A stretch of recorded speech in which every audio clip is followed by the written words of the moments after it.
أحسب الناس أن يتركوا أن يقولوا آمنا وهم لا يفتنون. Mwenyezi Mungu Subhanahu wa Ta'ala anasema, je, watu wanadhania kwamba wataachwa tu waseme sisi ni waumini, sisi ni waislamu bila kuingizwa katika mtihani? Je, unatarajia wewe kupata shahada bila kuingia katika mtihani? Maisha yetu hapa duniani, ndugu zangu waislamu, ni maisha ya mtihani.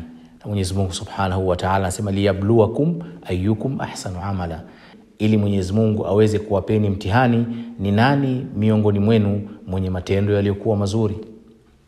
Allah Subhanahu wa Ta'ala ndiyo mwenye kukadiria aina ya mtihani, wakati wa mtihani, na ni mtu gani apewe mtihani huo. Mimi na wewe hatuchagui mitihani ambayo tunapewa na Allah Subhanahu wa Ta'ala. Mwenyezi Mungu anaweza kukupa mtihani katika afya yako, ukawa wewe ni mtu wa maradhi tu, ni mtu wa hospitali tu, umetembea kila aina ya hospitali, lakini bado maradhi hayo unayo. Huo ni mtihani.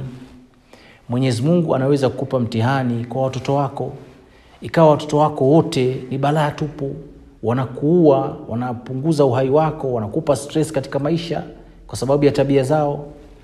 Inawezekana mtihani utakaopata ni mke wako au mume wako, maisha yakawa ni dhiki, nyumba ikawa ni jahannam, haishiki. Yote hii ni mitihani.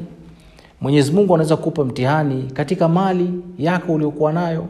Mwenyezi Mungu anaweza kukupa mtihani katika riziki, akakukadiria riziki ikawa ni riziki ambayo inakutosheleza ndogo, lakini Mwenyezi Mungu anaweza kukupa mtihani kwa kukufungulia milango ya riziki mpaka ukajisahau. Yote hii ni mitihani.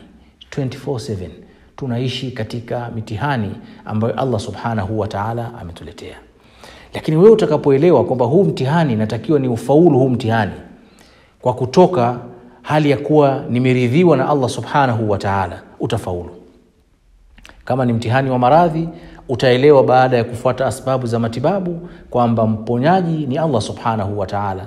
Utashukuru na kuridhika kwa ule mtihani ambao Allah Subhanahu wa Ta'ala amekupa. Kama ni mtihani wa kipato, hali kadhalika. Almuhim, Mwenyezi Mungu Subhanahu wa Ta'ala ametuuliza swali muhimu sana. Je, mnadhania kwamba mtaacha tu mseme kwamba nyinyi ni waumini hali ya kuwa hamjaingizwa katika mtihani?